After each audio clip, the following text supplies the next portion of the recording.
Good evening, ladies and gentlemen. Welcome to National Matters. And in the studio with me, without much delay, I have a distinguished man, Honorable Bob Sichinga. So, sir, welcome to the program. Good evening to you, Pastor, as well as to the viewers. I thank you for giving me the opportunity to be here with you, and also to thank you for the opportunity that you have availed to me. We are so grateful to have you here. Thank you. Honorable, please, I know we are a few minutes behind schedule, Okay. but it's my honor to have you here. Thank you. There are some boys and girls who are doing grade 9 Yes. who may not know who Honorable Bob Sichinga is. Yes. And when I say honorable, they think I'm misguiding myself. Okay. So who is the Honorable Bob Sichinga? Okay. Well, this Bob Sichinga is an accountant by training. Mm-hmm. He's an accountant by training, and he's an old man. He's 73 years old. My goodness. He is a certified accountant. He was the number 6 person to qualify as a professional accountant in our country in 1974. Really? Yes. And I have a family.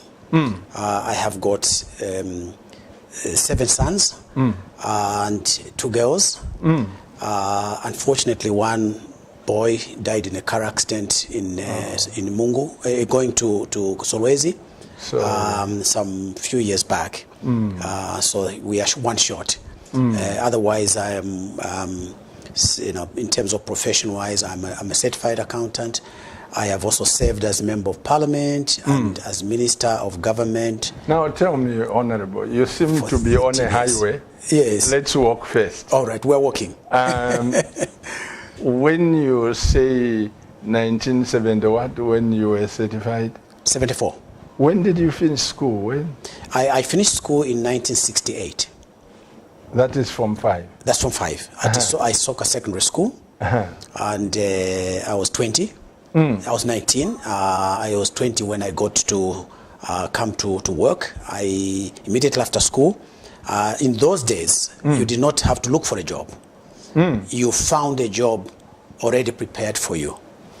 So we had a group that was called the Manpower Planning, and it allocated us according to the professions we had picked. And I had 3 options. I had indicated that I wanted to do medicine because my father was a doctor. My mom was a nurse. So that was a natural thing to come. Then the second option was accountancy. The third option was that I wanted to do flying. So that was what I did when I came out. So the first and the one opportunity that came up first was that of going to the Ministry of Finance. I went to the audit department in December of 1968. Then after that, immediately after that, when we got our results, I went to University of Zambia. I was one of the 2 that were selected from the Soccer Secondary School to go to the University of Zambia. In 1968? 1969. My goodness. And what did you study there? It was a BA, but my inclination is that I wanted accountancy. So after 6 months, I left the university to pursue the accountancy through an organization which maybe some of the younger people might not be able to know. It was called INDICO, or the Industrial Development Corporation of Zambia. So they trained several of us. They recruited about 50 of us to train as accountants. Because in those days, the major part of the people that were doing accountancy and these professional jobs were basically from India. They were recruited from India or from the UK. And I benefited, if you want, from that training scheme that the Indico put up. And then in 1971, I went to UK to go and study for ACCA. So, and then I qualified in 74. My goodness. That's a very rich history, and we are so grateful to God for that, Honorable. Indeed, thank you. I want to ask, you've gone through wake, you've gone through this.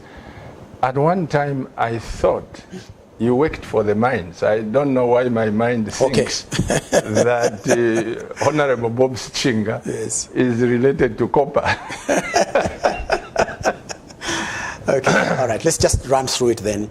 I worked for Indico for. I was after I returned from training in '74. In fact, I trained together with Honorable Hachpuka. Oh, all right. So he was. We were together when we returned in 1974, and he was posted to super baking. I went to Zamefa in Luansha, where I was for 2 years as financial accountant at Zamefa. Then I was promoted to be chief accountant, but at that time I decided to go to private companies. I went to a company called Cheesebra Ponds. They are the Vaseline manufacturers. They are part of Unilever now, but it was a separate company before. After working for them for 2 years as a financial controller and company secretary, I joined RCM, Ron Consolidated Copper Mines. Hence your intuition. That I worked for the mines. I did work for the mines, for RCM first, from 1977 up to 1986, 10 years. But the initial assignment was in Mufulira. I was the first Zambian to be appointed financial controller and mine secretary. in Mufulira. In Mufulira, from 1977 to 1981. And so in 1980, I went to Harvard Business School, where I did an MBA. Harvard Business School, the Harvard. My goodness. In Boston, in the United States. We should open a branch here.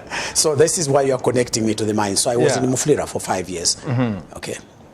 Basically, as I said, mostly up to that time, the mine secretaries were whites. Okay, and I represented from RCM, the first one. That Ron Consolidated Copper Mines had Luansha Mine, it had Kalulushi Mine, it had Mufulira Mine, and it also had Kalengwa. So those were the mines that belonged to RCM. NCCM, which was Sichinga Consolidated Copper Mines, had, of course, in Nkana, it had Chingola, Sichinga mine, and then, of course, Konkola, and then it had this one that is down here in Lusaka on the southern side. Nampundwe, where the pyrites were coming from. Headquarters, RCM was in Kafue House, NCCM was in 74 Independence Avenue. And the two mining companies, by government decision, President Kaunda's government, they decided to merge them in 1982. So that's how we created Zambia Consolidated Copper Mines, ZCCM, in 1982. My goodness. Honorable, please run me through what triggered your interest in politics. Okay. With all that rich background and the qualifications, yes. And sometimes I tend to think, why do people like yourselves run into politics when politics, it's policy, yes, and your qualifications and everything is implementation and to see to it that the economy is on wheels. Okay. I don't know whether I'm wrong. No, I think you're absolutely right. It's a very good question. And let me tell you, I made the most stupid mistake of my life is to go into politics. First and foremost, by that time when I was going to politics in 1990, I was already running my own businesses. I had 4 businesses. I had a consulting company, I had a computer company, I had a timber company, I had a pharmaceutical company. In that particular period. And my choice to go into politics in 1996, if I was to do it again, I wouldn't do it. You wouldn't do it? I wouldn't do it. It cost me a lot in terms of my businesses because I was no longer available to run my businesses. However, it's important to understand that during President Kaunda's time under the UNIP government, one of the things that challenged us was that after the government had given us, most of us, free education, my whole training under Indico, even the latter part of my secondary school at Isoka was free. Apart from getting myself to the school and getting the uniforms and, of course, the feeding and everything else was provided for. And I want to use this opportunity to thank President Kaunda and that group of very, very committed nationalists for enabling so many of us to be trained. And I want him to know, even before he departs from us into the next life, that there are so many of us that appreciate what they did to bring us to where we were. There was so much industrialization. I said to you that I worked for Indico. Indico was the instrument that government used to do the industrialization program. And that's how we were trained. Had it not been for President Kaunda and his colleagues, I would not be here. My parents could not have afforded for me to go to school as well. My dad died when I was 8 years old. My mom couldn't have managed, and she had many children. She told me she wanted to have many children. She had 8 children, 2 girls and 6 boys. And that was challenging for her. So I want to thank President Kaunda. Having said that, I also want to say that towards the end of the UNIP era, there was the challenge of the country stagnating economically. The issues of having no agreement with the IMF meant that we had so many shortages. We could not import things because there was no foreign exchange to support it. So one of the things that President Kaunda did, in fact, is partly to blame for my joining politics. He said to many of us, you armchair critics, if we did not agree with the position that the government had taken, we were armchair critics. And I thought that it was, his criticism of us was fair.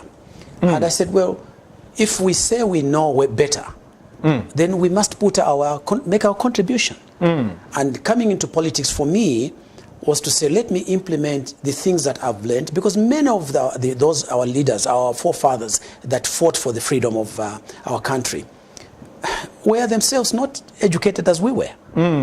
Yet they had this commitment to nationalism. Absolutely. And I want you to know that I come from a political family. My father was a native authority representative in the federal days. My mom was locked up during Chachacha. My elder brother went in for 3 years. My mom fortunately had the option of a fine, so she paid the fine. They were really freedom fighters under UNIP, and I'm saying under UNIP. So we looked after so many of them in my home area, in Mafinga, that I was already sort of exposed to politics. So this particular time I felt, look, I'm trained, I'm a certified accountant, I've had a master's degree from Harvard Business School, an MBA, and I have worked for ZCCM for 10 years. I am running my own businesses. I've been running my own businesses for the last 10 years. I think I've got enough experience and knowledge that I can contribute, and accepted the challenge of President Kaunda. That's how we started the movement for multi-party democracy with my colleague Agashambita Mixtala and also Dr. Mbita Chitala. We were the founders of MMD, not as a party, but as a movement for multi-party democracy, which led to the 1991 change. And then, of course, the rest of it, as they say, is history, except for the people that are below 30 years of age. So it led us now to revert from the single party, which was running from 1972 to 1991, or let's say 90, because it was at the end of 90. And then we reverted to multipartyism. And also to say that President Kaunda is a gentleman, because he said he had 3 years to run in terms of his term of office, but he agreed to change the constitution. And I think that made all the difference. Now came MMD. After MMD, I left MMD because, again, the very things we had been fighting against UNIP started to happen in MMD. So 3 years after we started this in 1992, I beg your pardon, 1992, January, I left the MMD after it got into government. So you saw that some things were coming from UNIP into MMD? Yeah, but similar behavior. And in particular, I want to say this to you. I suppose because of my training as an accountant, I am very strict with finances. So for me, corruption is a no-go area. Okay, I want you to know that it's one of the things that has cost me jobs, and quite frankly, I'm very proud of that, because I sleep at home in my house, without any worries that anybody's going to come after me. Because as I left government as Minister of Commerce, Trade and Industry, I had asked the audit department. I said, "You come audit whatever needs to be done." I left without any debt, not even a float of, shall we say, personal expenditure. All right, so and every imprest was returned. There was no imprest that I had returned, because it retired. The law says we must retire it within 24 hours. That's what the regulations are. And I always retired my monies. In fact, I never carried any monies myself, because the staff would carry the money. So I decided I was not going to handle cash. You were Minister of... I was Minister of Commerce first. Then MMD? No, I was not in MMD. I went to Parliament as an independent member.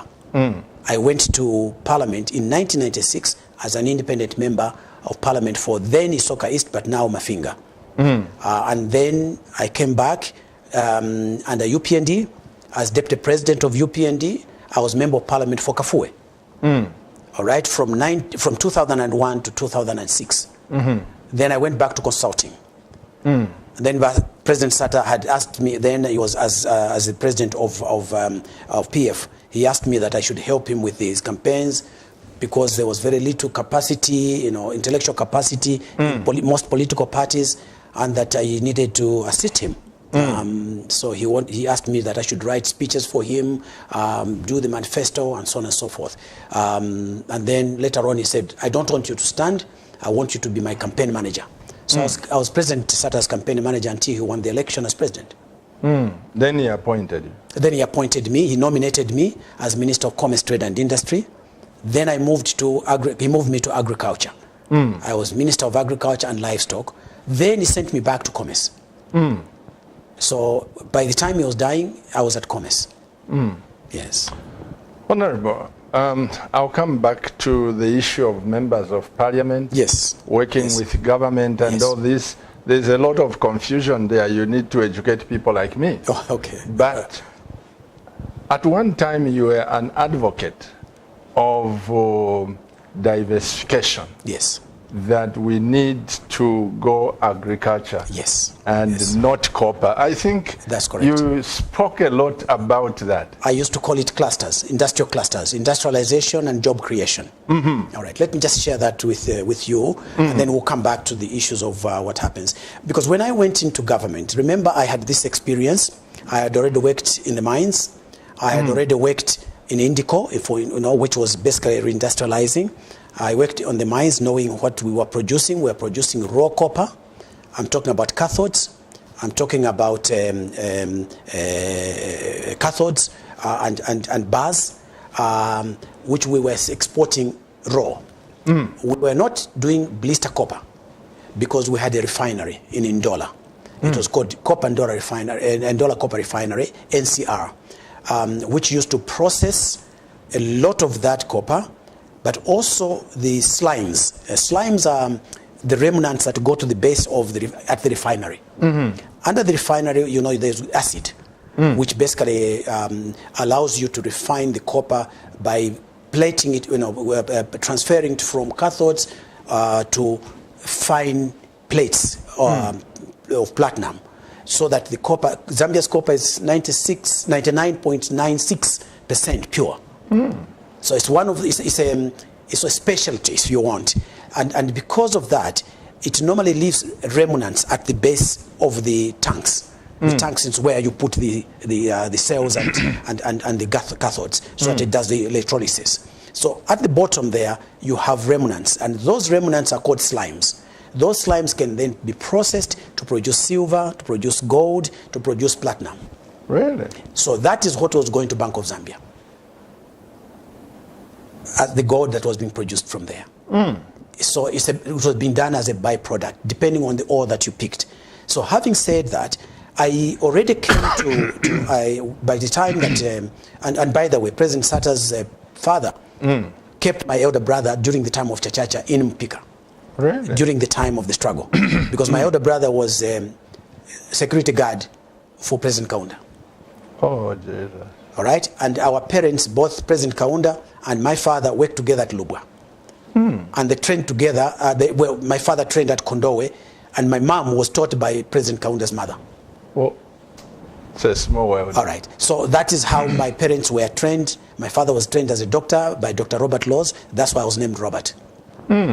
So then I was born in Luapula at Beresh Mission at a leprosarium called Kabalenge. So I'm a Luapulan. Can you imagine that? So that's where I was born, and that's where I grew up to the age of 2. And then my parents retired and set up their businesses. So as I was coming into the issue of MMD, as I was coming into the politics of UPND, as I was coming into the politics of PF, I already had this experience. So my proposal to President Sata was that as his legacy, he should focus more on creating infrastructure. Why? Most of our resources are in remote areas. To access them, you need the infrastructure, especially roads. Power must be supplied. Let me give an example. In a place called Serenje, there's a farm block called Nansanga. At Nansanga, it's about 100,000 hectares, which needs to be developed, and you know the reason for it. Every province has got a farm block so that we can develop agriculture. Whereas copper is a wasting asset. In other words, as you extract it and you use it, it will never return. Again. Yeah. It will not go back into the ground. Whereas agriculture is renewable. So I recommended that we do that. And I said, as your legacy, President Sata, you do the infrastructure. So all the speeches I did for President Sata, and his former secretary is available to verify that. And we fortunately also communicated by emails, because I would do the document, I would prepare the document, I would send it to him, I said, look at it. One thing that I learned very quickly as I worked with him was that he was a very, very, very, very good historian. He literally knew where each family was in the country. And I'm not talking about the region, I'm talking about the country. Really? So as we talked about the roads, he would say, Sichinga, palia peka la banani na banani, mwadibeshiba. So, it was very difficult to really come to his level of knowledge of the people and even the history of the country in terms of what had taken place. You are the second person confirming. Actually, I had a privilege to sit down with some RDA members of staff when President Sata died. They said, Pastor Chiluba, this man was something. Oh, yeah. When he calls you to State House and you plan and say the road will pass here, he'll question sit down and question, why do you want that to way? pass? Exactly. This family and those people have never seen this. The road must go like that. I had personal experience of that. We were planning the road from Munganga in Luapula, going down into the Luapula, okay, in Mwense. And he was saying, and obviously I didn't know them individually as he did, but he was very knowledgeable about that. He would then tell you about somebody in Zambezi or in Eastern Province. He was that knowledgeable about the country. So it was very easy for me to work with him, because I had been to all these places with President Mazoka.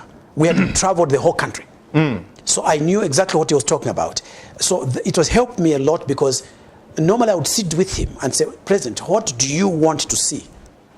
He says, but what I did is I picked his brains, then couched it into a document that was cohesive. I then escorted him to Oxford. I prepared this speech together with young George Taylor, who later on became his personal assistant. And I said, sir, this is your platform. This is your international platform. Sell yourself. And George did a very good job in terms of sending that document back to the Post. And this young man, who has been so badly treated and harassed, Fred Membe, did so much for President Sata. So much. I know. So I can not even start to talk about it. I feel extremely bad that he has been so unfairly treated. It is not possible for PF to have gotten into office without his help. He spent so much money. He paid for the ticket for me to go to UK. I told him I don't have money. He says, I'm going to take care of it. All right? He paid for it. We came back, and we then worked around to develop a cohesive document that could be used. Unfortunately, once the president becomes president, he's got presidential issues.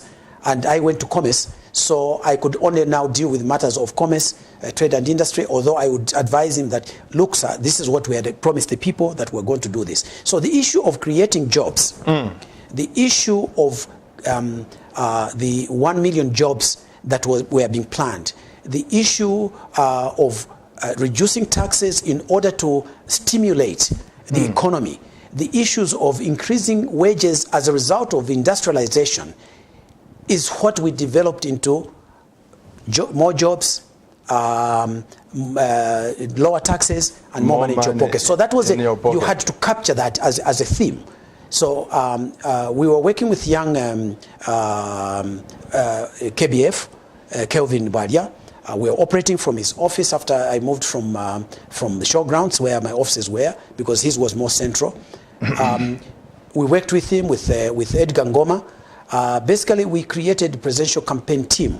So we were in charge of President Sata's campaign to put him into office. And that's exactly what we did. So to come to the issue they talked about, I have been very, very passionate about industrialization. And my view during that particular time, and President Sata said, go ahead and do it, was to stop exporting copper. Stop exporting copper. How are we going to benefit as I'm going to just share with you that. Remember, I came from Zamefa.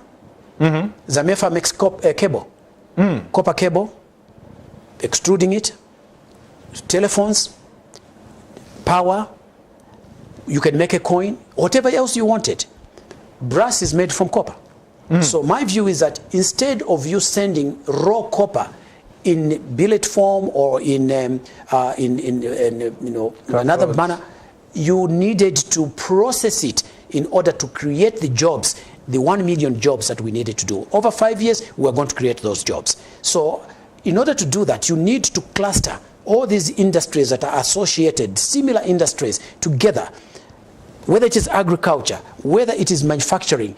And I was just at the stage of introducing a bill called local value addition, so that we could be able to use that. That bill was to create a law which would require. You were talking about that, by the way. So you would do the clusters, you would create these industrial clusters where people doing the activities together. Let me give a good example. If you go to Kalingalinga, if you go to Garden, right, you see these people fabricating the studs, gates, windows, doors. That is, they are in a cluster. They are each doing their own thing. But you can do the same thing in all other industries. You integrate them. You do what is called a value addition analysis, for each subsector. So you say, come together, work together, we provide power, we provide places where you can be able to operate from. And one of the things that I was just about to conclude when President Sata died was to take over the Useko market and do the timber cluster. On behalf of the government? On behalf of the government, prepare the because many people cannot afford to build structures themselves. So the government was to build, let the people rent, give them maybe a year free, and then say, in 2 years' time, you start now to pay for this. We are preparing you now. Prepare markets and so on and so forth. For example, another cluster that you can talk about is agriculture. You and I have been sharing this. In Petauke, just as an example. In Kalomo, for instance. Okay? Petauke produces now, in terms of agriculture, has replaced Kalomo in terms of the maize production. They are the biggest producer of maize. Next, they have got all the shaba you talk about come mostly from Petauke. Sunflower comes from Petauke. Soybeans, a lot of it from there. Cotton seed comes from there because a lot of cotton is produced. And then there's livestock. So you do a cluster for that. Okay? So you say to yourselves, okay, what do we want? Let me give an example. You do a value chain analysis. Our country imports 64% of all the edible oils are imported. 64%. Of all the edible oils, including the cooking oil. We import that from Malaysia, We import 60,000 metric tons at the cost of $60 million to bring in 60,000 metric tons of what is called palm oil, crude palm oil, which then they use to make soap, to make cooking oil, and so on and so forth. So that is what you want to do. You want to make a cluster that is, there are related activities that are taking place. So those are the clusters I was talking about. So the same with copper. Don't export it. Stay it here. Value add. Produce coins. Produce everything that is quality copper material. So that other countries can import. Now we start to export from here. What does it do? It increases the value of our exports from the present 2 billion of copper. It will probably go to 12 billion of copper. Products, finished products. Easier to carry instead of all these trucks that are taking these things to the seaport. That was basically what we had to do with industrialization and job creation under President Sata. This is where my heart bleeds, Honorable Bob. Yes. I'm still coming to the issue of parliament. Yes. When you sit there, President Sata is dead. Yes. There is President Edgar Chagwa Lungu. Forget about which party. Yes. You were not adopted, and you are not working with President Edgar Lungu. That knowledge, as a Zambian, right, I believe with all my heart that between you and Dr. Edgar Chagwa Lungu, you don't have issues. You have no bitterness. You don't have. In fact, I don't have any bitterness. Okay. Yeah. What I'm saying is, why can't that knowledge, one day, whether you are a Zambian and a notable Zambian, right, why not make an appointment and say, President Lungu, can I have a word with you?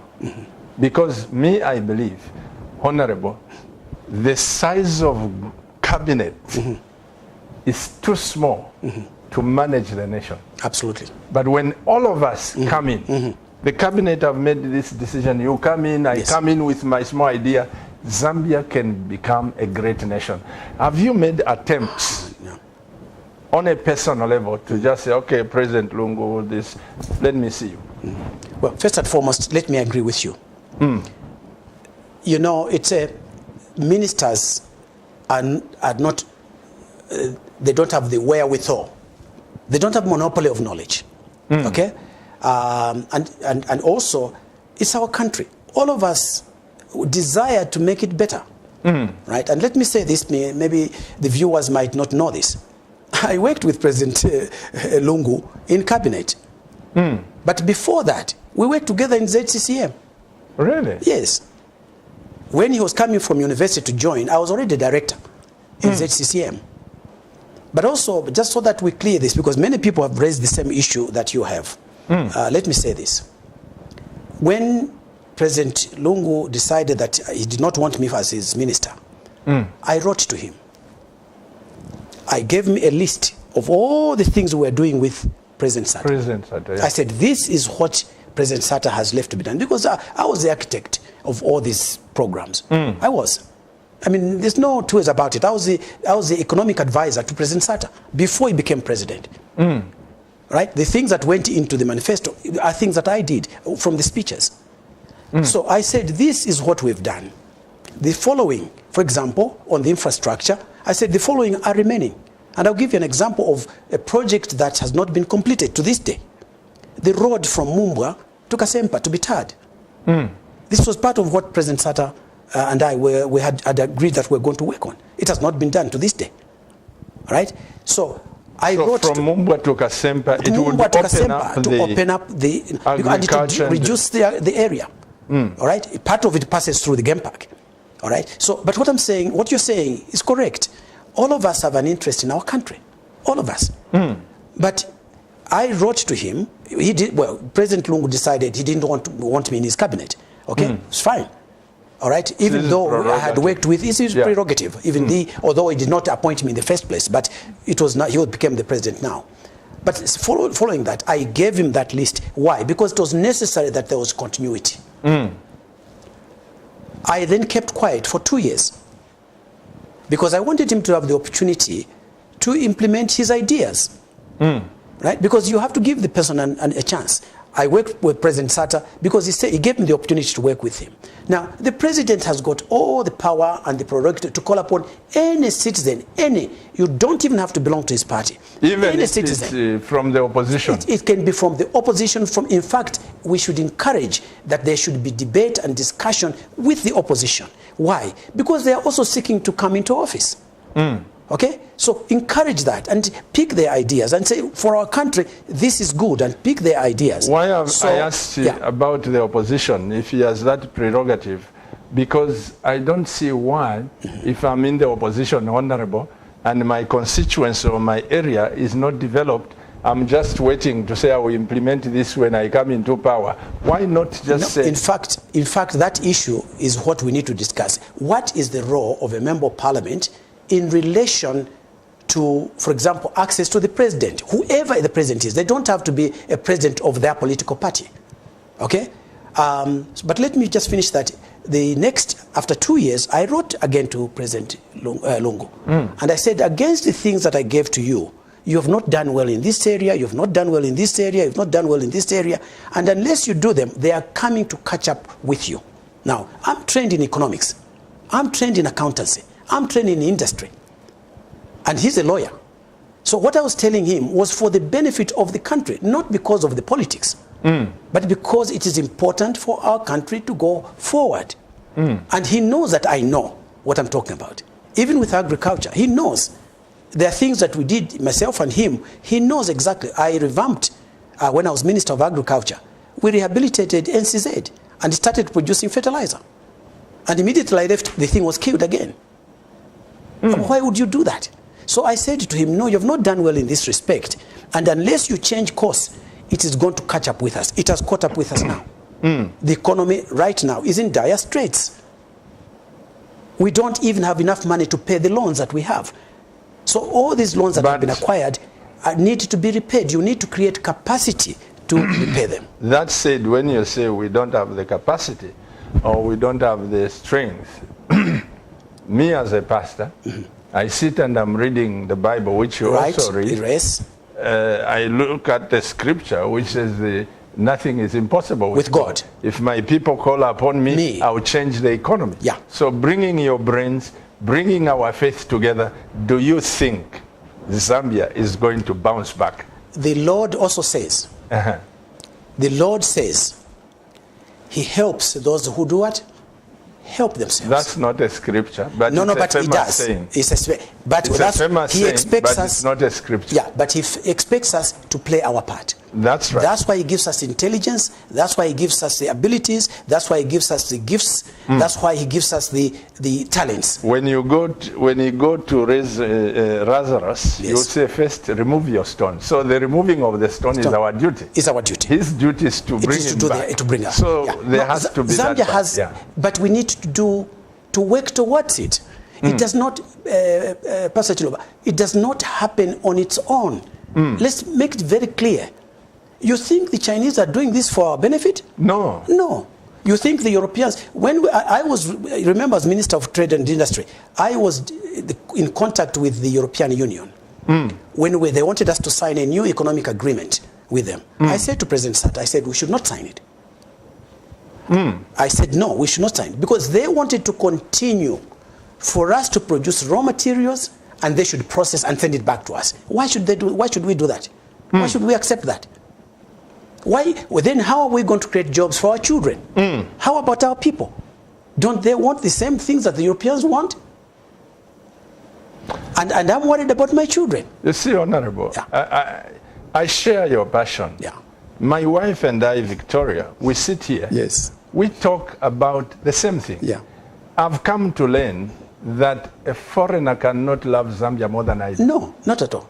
Never ever. When foreigners come in, they are investing there. There is something they want profit. I am an accountant. I can tell you that. Yeah. They want a return on their investment. And I'm not saying there shouldn't be a return on their investment. But why shouldn't Zambians invest? This is what Why should Zambians not be facilitated? And this is the program that I was saying to you, let's now open up. For instance, on the copper belt, we were doing a lot of industrial rehabilitation of the plant on the mines. It's all now being done in South Africa. So where are you creating the jobs? In South Africa. And when you go to South Africa, they say you're a foreigner. And then there's xenophobia. I don't want that. I can tell you in 2014, when we had, at the Victoria Falls, when we had the SADC meeting, I raised hell. Because the protocol is very clear. It says the trade must be equitable. And I said to the South Africans, I said, you South Africans want everything for yourself in South Africa and nothing for everybody else in the rest of Africa. I said, we died for you so that we could have fair trade. And they were very upset by that. I said, no, I'm telling you the truth. Because my parents went to prison, my people suffered here, our country suffered, to make you free so that we could have fair trade. And then at the end of the day, the NCC was here. And I said, at the end of the day, now you want to turn around and become the rider of the horse? No. So it was like this. They reported me to President Zuma and said, the minister from Zambia is very cantankerous. And I said, I make no apologies. The protocol is very clear. And I warned them, I said, if you they could not take our organic honey. And I said, if you don't take our organic honey, I am going to do reciprocal activities within our country. But that requires, now you have to do a statutory instrument. You've got to do a cab memo. You have to go to cabinet. The rest of the cabinet is aware. Unfortunately, with President Sata's ill health, it was not possible for us to do all these things. But in 2014, in August, September, we were in Victoria, and I really wanted to do just that. Unfortunately, the following month, he died. You see, Honorable, we are going to open up the lines. Yeah. I've always believed with my wife, I've always believed, and I believe with all my heart, that Zambia is a country which should not borrow. No. It's a country that should not beg. Because when I look at the vast land that we have, and God has exposed me to people like you, professors around the world, when I share my dream, they say, Pastor Chiluba, do you know that Zambia can make not less than $5 billion through agriculture? Absolutely. And that has been my passion. Right. Every single year. Now, if Zambia can make $10 billion, yes. Do we need the Eurobond? No. Do we need some loans from China? No. And I'll tell you this, I'm glad you raised this particular issue because I'm very passionate about this. Remember I said to you there are farm blocks in every province. Each of these farm blocks is more than 100,000 hectares of land. I'm told that. Okay? Because we have about 1 million. Yeah. That's what ZDA told me. 4.3 million, what we have, 4.3 million hectares of arable land. My goodness. But more than that, let me share this with you. And this is what makes me so passionate about this. Let me say this to you. Zambia has 40% of both groundwater, surface fresh water in the southern subcontinent. Southern subcontinent. 40% of the freshwater resource, underground and on the surface, we have in Zambia. But we import 73,000 metric tons of fish from China. Why? You are not serious. I am telling you facts. You can check them out. Which fish, Honorable? Because doesn't it come from Gafue? This is what I'm saying to you. Yeah. We import 73,000 metric tons annually. We also import 400 metric tons of bananas, because we don't produce enough. But we've got Mununshi banana scheme line. So when I was minister, and remember I was minister for 1 year. For 1 year. And I was removed, in fact, and sent back to Commerce within 3 months of my going to Ministry of Agriculture. And I refused. I said, President Sata, if that is the case, then let me just resign. Because you're playing us as musical chairs. We are not going to achieve anything. Okay?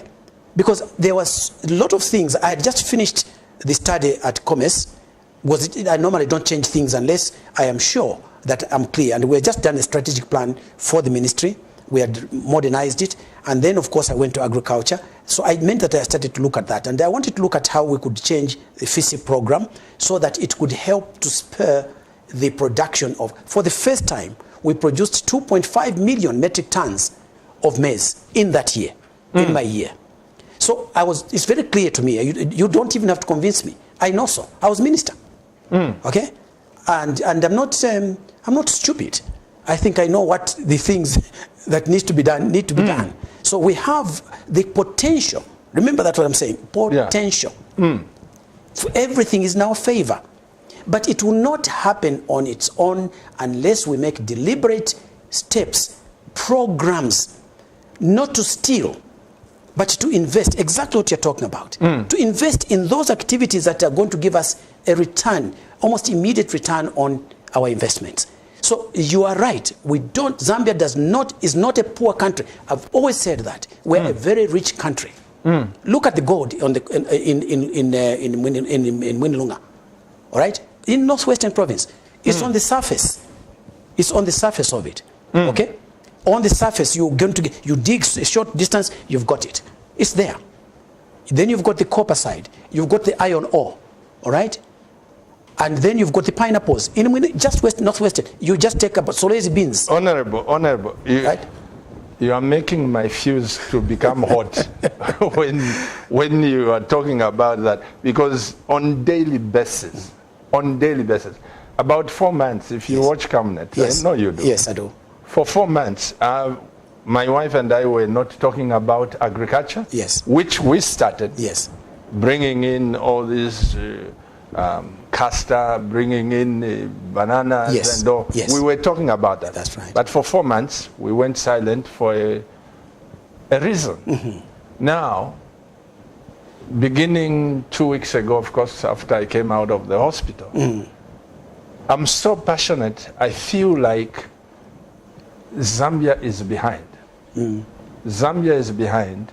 And when you talk about jobs, I'm a firm believer that instead of us emphasizing on getting a job, let's get back on the land. Agriculture, correct.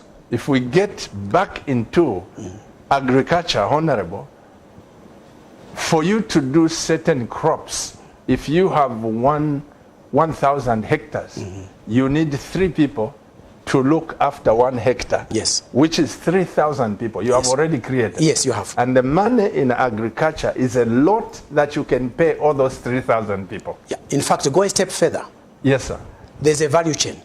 A value chain, that's right. 84% of our rural population are dependent on agriculture. 84. So if you sort out the agriculture, you should not be expecting people to come from the, you see, because there's another problem. This situation we have now is causing what is called the rural-urban drift. People are coming from the rural areas thinking there are jobs here. When they come here, they find there are no jobs. Whereas, in fact, the jobs are in the rural areas. If we can sort out that agriculture and sort out FISIP properly and say we're going to make this investment 2, 3 years, 5 years, there will be a complete change. And we're not talking about $10 million.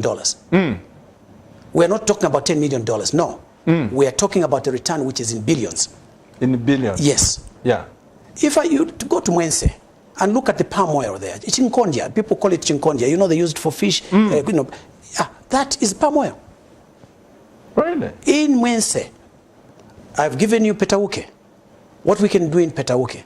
I'll give you what we can do in Kalomo and in Mozambique. Because, I mean, our brothers in Southern Province, they are very strong agriculturists. Why not exploit that for the good of the country? Why do we have to import these But things? Honorable, sorry to say this, while we are talking about agriculture, I don't know. As a pastor, I've traveled around Zambia. I've also come to realize that 2 things are in us Zambians. One, we are lazy when it comes to working. 2, we are not strategical in thinking. Right. Every one of us wants to be a Bob Sichinga, financial director. When a person like me, I don't have the qualifications you have from Harvard, but when I get 100 or 50 hectares at Chongwe, I don't need to be a financial director. Absolutely. I don't have to. And not all of us can be. Yeah. So you're absolutely right. So I just wanted to say this, Pastor Mtiloba, that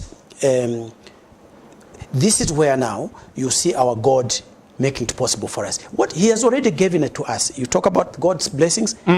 What country would you like to be in that can be better than Zambia? You just give me one in the region. Which one?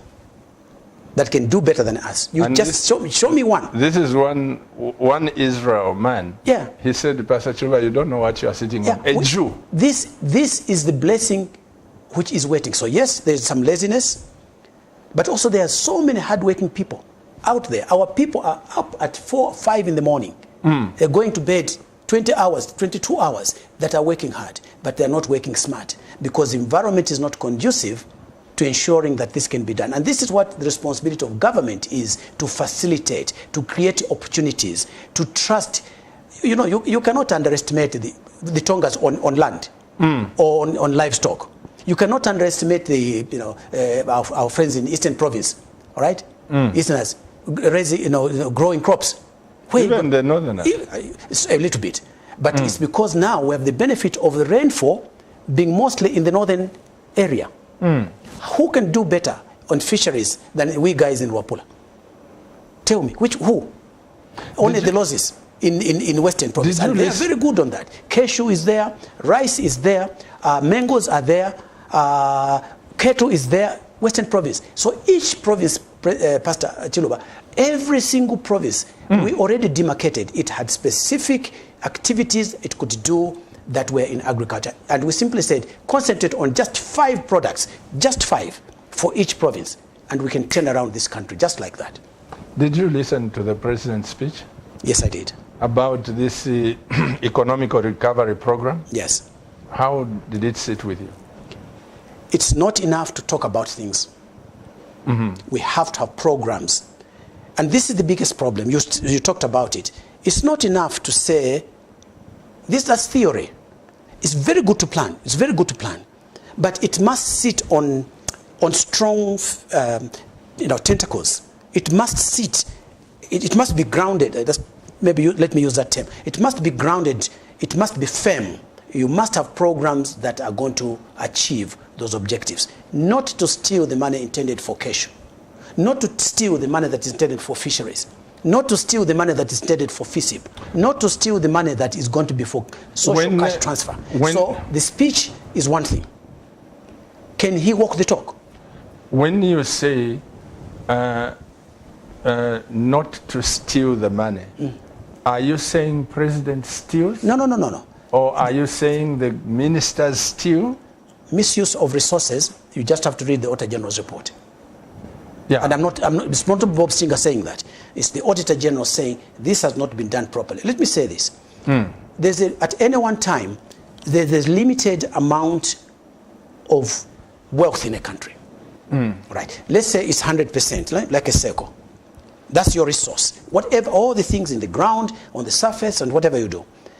If a huge amount of that is put into one sector, only that sector will benefit. So you need, when you do a budget, you plan it so that all the sectors, especially those that will give you low-lying fruits, in other words, you can achieve a lot with it, are the first things you do first. You will do it on your area of strength, in your field of strength. In other words, just like you say, at that place, there's a good number of cluster of Christians. We'll build our church from there. Isn't that what you do? You go to that place and you build from there. It's the same with anything else. Crops, agriculture, copper production, you maximize on the return on that. The president's responsibility is to watch. He's in charge of his government. He's the commander-in-chief. If something goes wrong, he's responsible. May I draw your attention? We'll come back to Parliament. My heart still goes out to Parliament. Honorable, I'm so blessed to be in the position that I am, and you and I know we come a long way. I have the privilege of having been close to our father, yes, President Kaunda, right, President Chiluba, all these presidents. But one of the things, I must say this, Dr. Nevas Mumba can bear witness. There was an assignment that God gave me upon my heart to reconcile President Mwanawasa and President Chiluba. Right. Over the national issues that we're going through. Yeah. So God gave me grace and favor that I would talk to President Mwanawasa and President Chiluba. This is the first time I'm saying this. Okay, yes, sure. Because my heart was for the nation, right, and still is for the nation. Right. To see the two presidents reducing themselves, oh, Chiluba is a thief, this one, it didn't augur well with me. Right. But I had to work. Right. But that aside, I came to discover that certain things that were going under the carpet, President Chiluba didn't know. But look at the nation. They said President Chiluba is a thief. They put the blanket on him as a thief. And yet, I spoke to the people. And President Chiluba said, you know, Pastor Chiluba, it's regrettable that I'm out of office. I didn't know about this. I didn't know about this. Right. You know that there are people who steal in the name of the president. Right. There are people who get land in the name of the president. Right. So presidential job is one job that it looks glamorous outside. Outside, yes, yes, fair.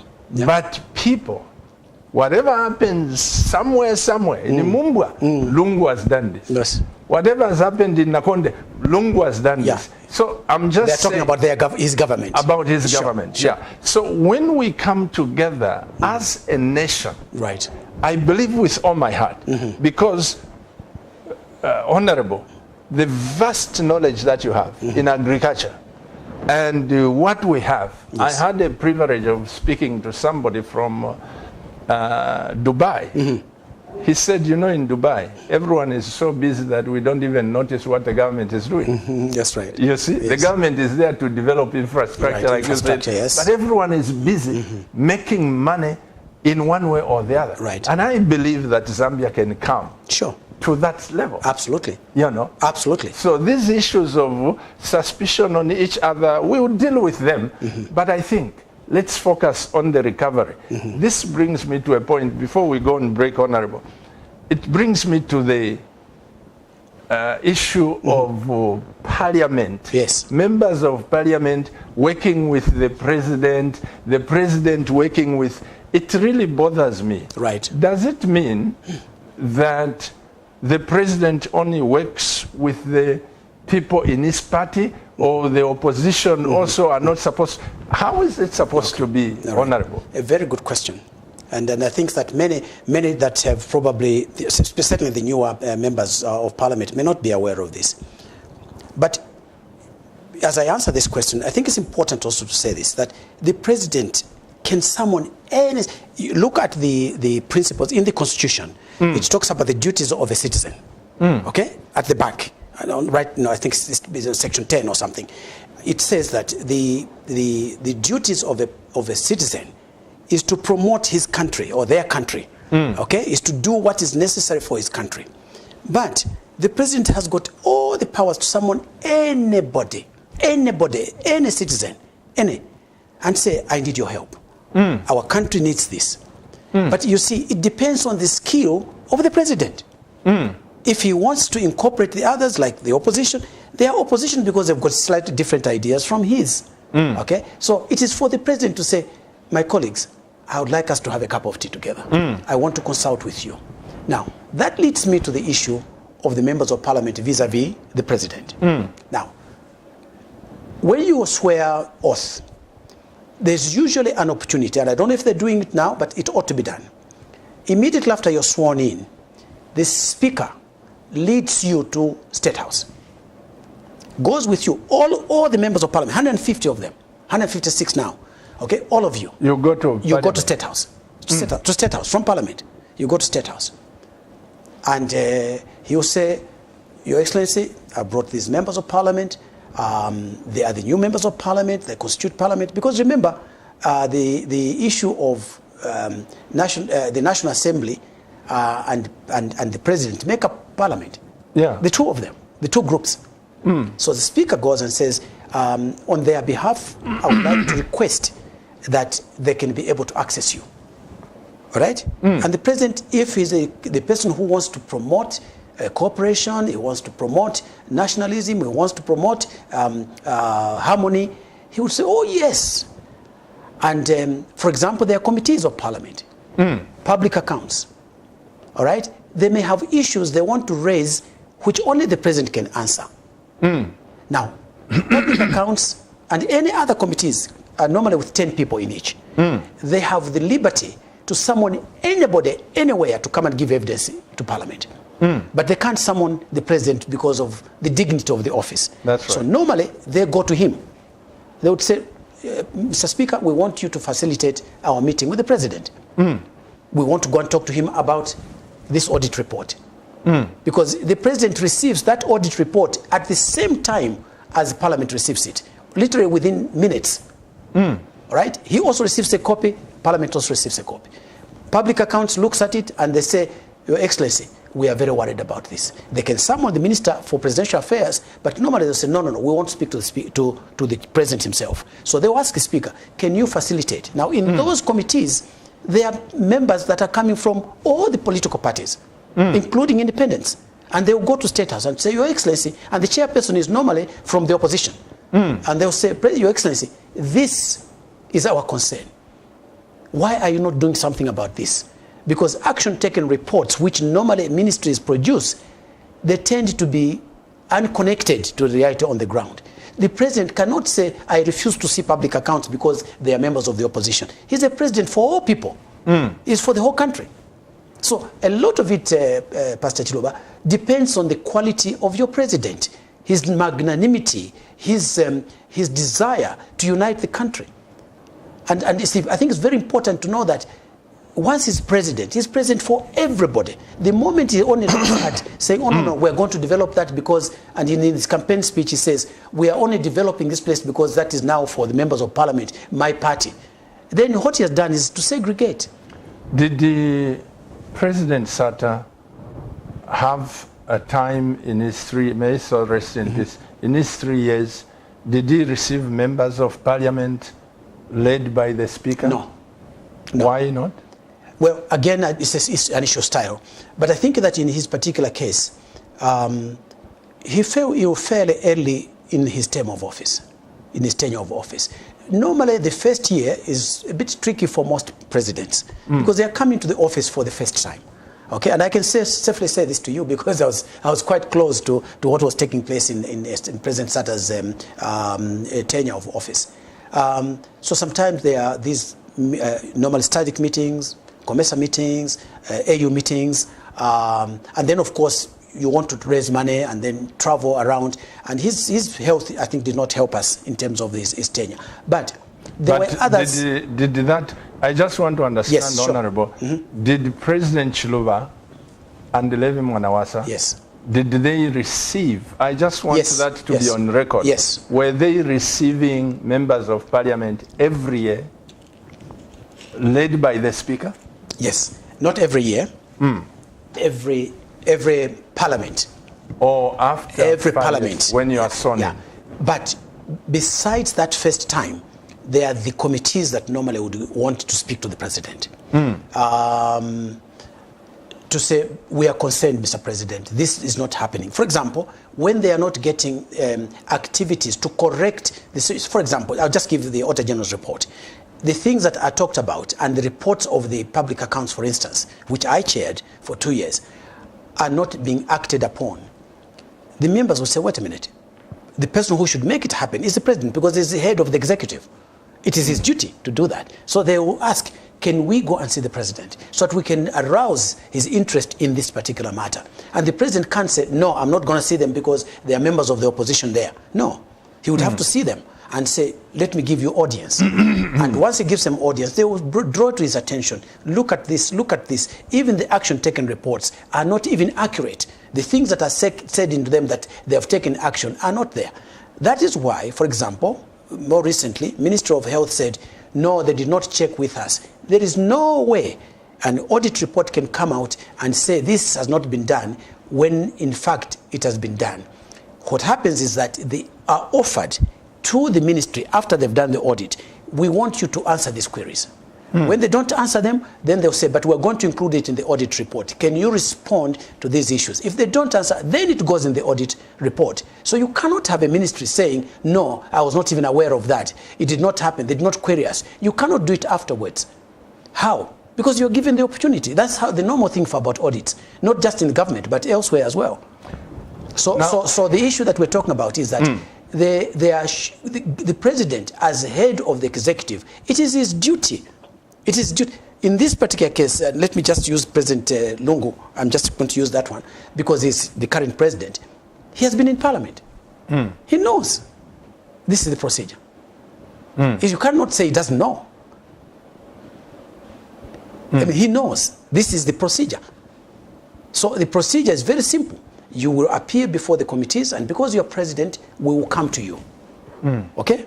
We want, sir, we want action on these particular matters. Why are you not taking action? And also the Auditor General's report is a public document. It's a public domain document. How does Parliament work with the president in terms of developing the nation? Is there any policy in that? Very, very, very good point.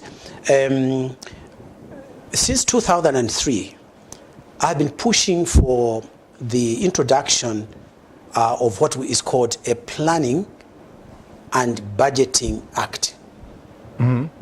Because we did not have a law on how to plan.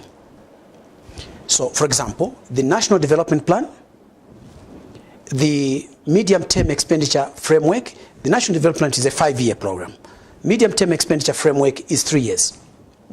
Then you have got the national budget, the annual budget, okay?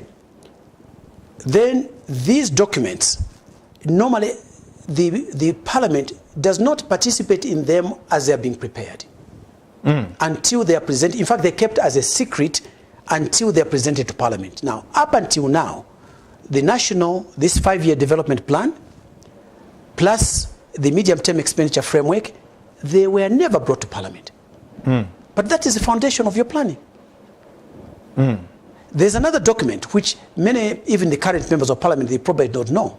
It's called the 2030 budget, right? Or better still, we normally use the term vision. Okay, 2030 vision. We expect that from where we started, starting in 2005 up to 2030, in 25 years' time, we should achieve the following.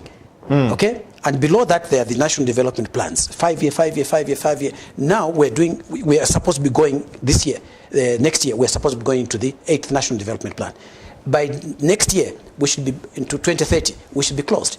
Now the question is, has it been achieved? Have what you set out in those plans been achieved? And if the answer is no, why not?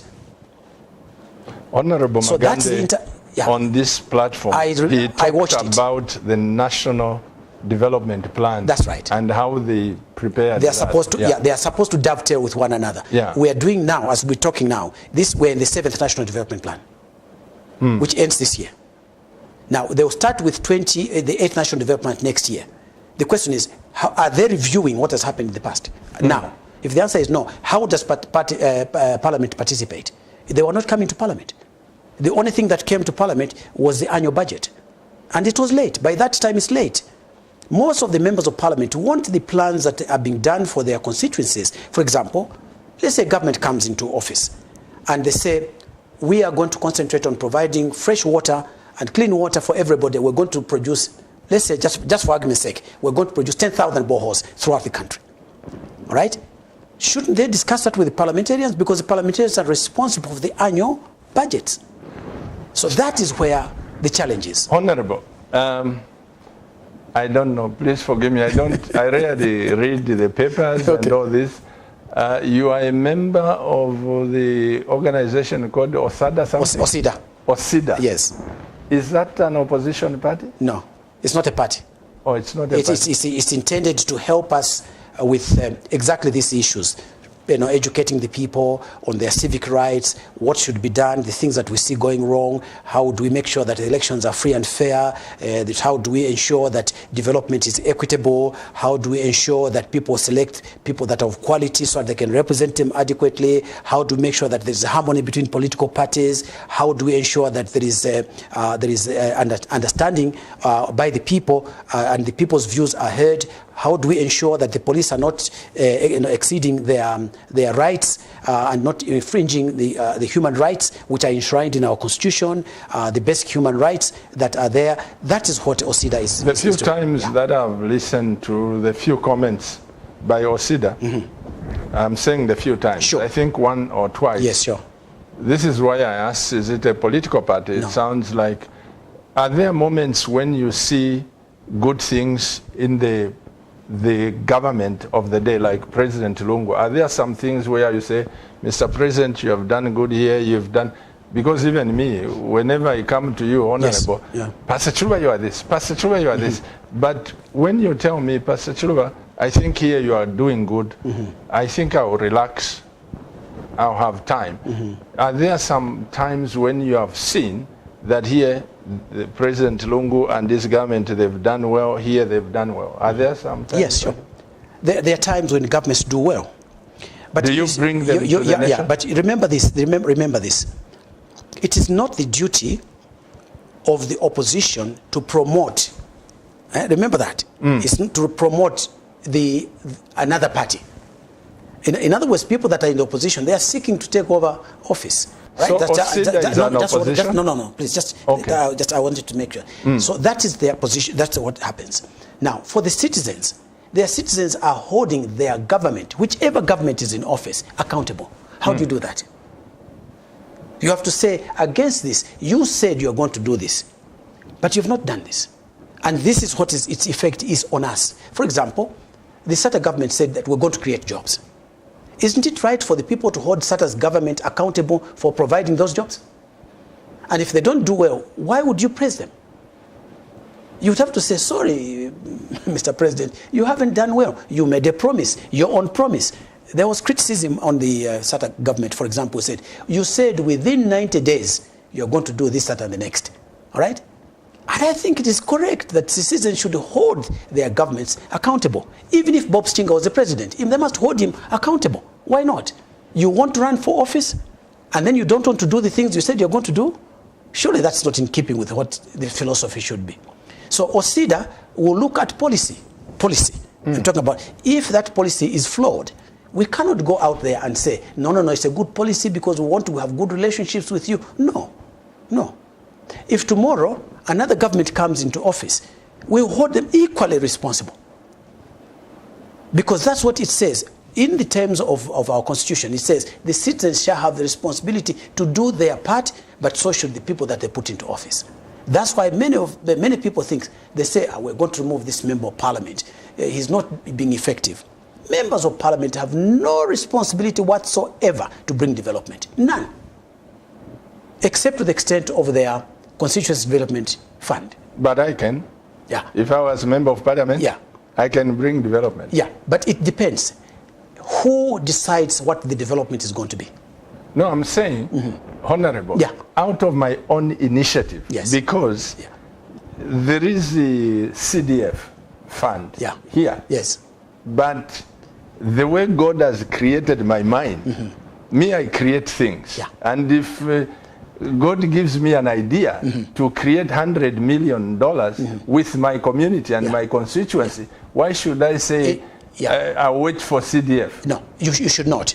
But the point is this, that not everybody is in the same situation. And also it may be in conflict with what that government of the day may have planned. That's why the plans must come to Parliament, so that everybody agrees that this is what's going to be done. So I can't develop my constituency? No. You can contribute. The role of a member of Parliament is, one, to legislate. That's his role, or their role. Okay? Secondly, it is to pass the budget, or to consider the budget. All right? In this case now, planning and the budget. That's the second role they have. Thirdly, is to hold government accountable, collectively accountable, through the committees. All right? They say this, we must correct this. And then the next one is the representative position. In other words, we are representing the interests of our people and talk to them. Because in government, there are rules. You cannot go there and say, this one, can you come and help me? Can you come and help me? Who is going to account for what happens? You have to have a system that ensures that there is accountability. Even the people that you may want to bring to assist you, they have to also conform with what the government itself is seeking to do. Before I open the phone lines, Honorable, can OSIDA, can the opposition, can the government of the day, and us citizens, can we find a place where we say, yes, we hold you responsible, but let's bring Zambia? Is there a... Sure. In fact, that's exactly the role we want to play. The dialogue is necessary. Yeah. Dialogue is necessary because it eliminates. Now, normally when a party is in government, they are the ones that must instigate that, because they have the tools, they've got the secretariat, they've got the resource base to say, our fellow citizens, we come together, we want to inform you. You may recall, Pastor Chiluba, how President Kaunda, every time he went to a conference, immediately he came back, there would be a press conference. Yes. To brief you. Well, here we've decided the following. Now, do you hear that anymore?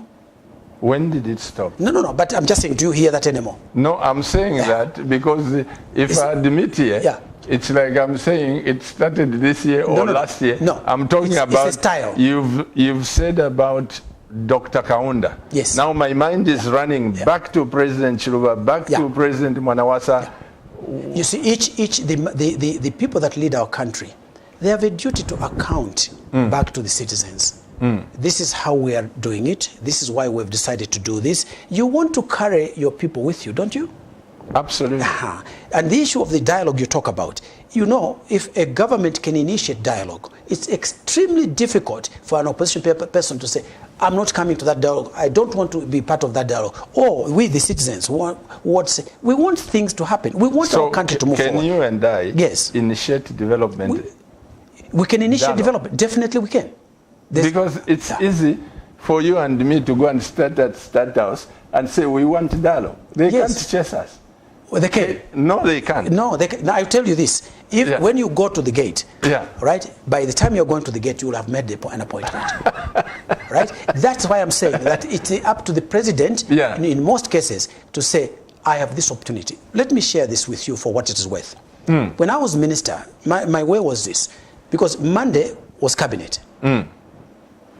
Tuesday, I would have my ministerial meetings in the morning to brief them on what we had discussed in cabinet and what our ministry is supposed to do.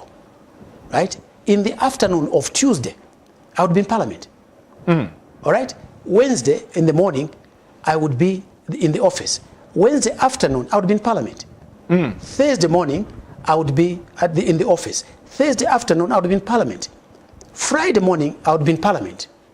Afternoon, I would be in office. So my period was from 11 to 12:30. I would want to meet anybody, all the groups, business groups, and so on and so forth that are involved in commerce or agriculture. In this particular case, where I was Minister of Agriculture, any appointment, anybody who calls the secretary, fix the appointment. Yes, we'll meet them as such, and we chronologize them like that, and then we say, okay, let they come in. In most cases, I was interested, for example, in agriculture, ZNFU, research institutions, Mount Makulu, the one in Samba, all right, the research stations, and I would want to go to projects. During the time of delivery of fertilizer, I would want to be in Chama, check that the fertilizer has been delivered. I would be in Serenje to make sure that the coaches that are bringing fertilizer from Dar es Salaam have arrived and the fertilizer has gone to Luapula. Okay? I would be in Kalomo to make sure that the fertilizer from southern side has arrived and it's being distributed to the people. So, in other words, within those days, I would have to appoint certain times when I must be at NCZ to make sure that fertilizer is being produced. Right? So, the quality, the type of management style you have can also endear the people and say, we want to see the president, we want to see the president. Now, it's not everything that president can. But if you have an appointment with the president, and if we go to the gate, we must have an appointment, because he's not expecting anybody.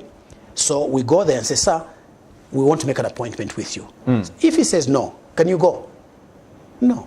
No, you can't. If he says yes, and that's what we want to encourage, that the president should be able to say, he will call the minister involved, be at my office at such and such a time, because I'm seeing a group, or I'm seeing people, or I'm seeing somebody who is going to raise this particular issue. It's up to the president, like any other management. Well, Honorable, I'm very grateful. I appreciate this knowledge and the things that you are sharing, but the Bible says, knock and shall be opened. Keep on knocking. That's what the Hebrew says. Right. The Hebrew language. Version, yes, sure. Yeah. This one says knock and the door shall open. But it's in knock Hebrew, and knock, yes. it says knock and keep on knocking until the door is open. Right.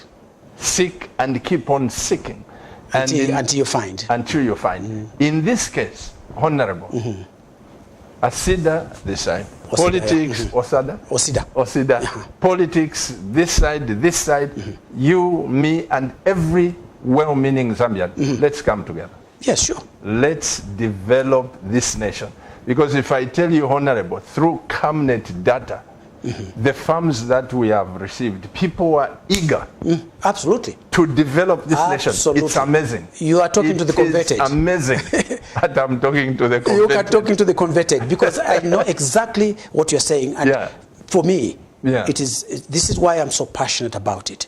We should not look. I went to Zimbabwe when Zimbabwe was in such great difficulty. President Sata says, "Go and give them maize." I said, "Sir, who is going to pay for the maize that the people that have delivered?" Okay?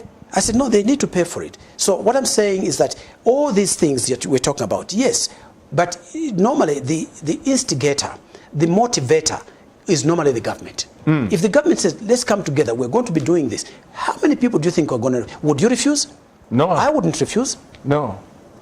So I think that the responsibility is on the shoulders of those that lead us. Okay? It's the responsibility on those people on whose shoulders we have placed the responsibility of managing our country. Someone has said, you have used this term, Honorable, where there is a way, where there is a will, there must be a way. And we should... we should look for ways. We should look for ways and opportunities. We should look for ways and opportunities. I agree with that. Zambia is a very wealthy country. Yes. Honorable. Yes. It is so wealthy. Because I deal with friends out there who have no land. Right. And when they look at the piece of land that we are dealing with Zambia, they say, "Pastor Chula, you don't know what you don't know what you have. You don't know what you have. You've got gold in the ground." You know? That's right. So may God bless you. Let me ask my director to just go on break. I want to drink water. And just please go on break. And when we come back, let's open the lines. Thank you so much. 2021 is finally here.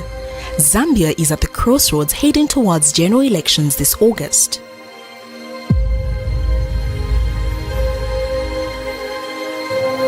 In the world where fake news, biased reporting on national issues has become the order of the day, in a world where social media in most cases spills lies and exaggerated information, insightful coverage, Zambia needs one media.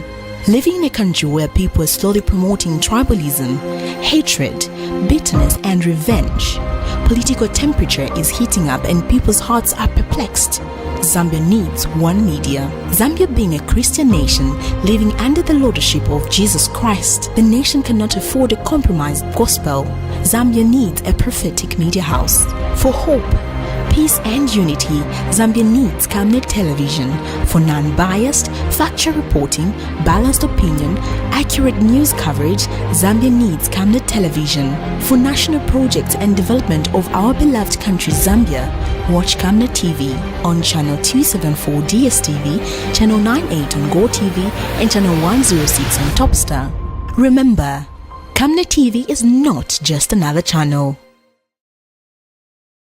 Hello, have you heard about Msika? Do you know that you can advertise for as low as 150 kwacha for 30 seconds? Well, Msika is here. Advertise on Msika between 17 hours and 18 hours. Just tell us about the services that you offer and we'll gladly put you on the market.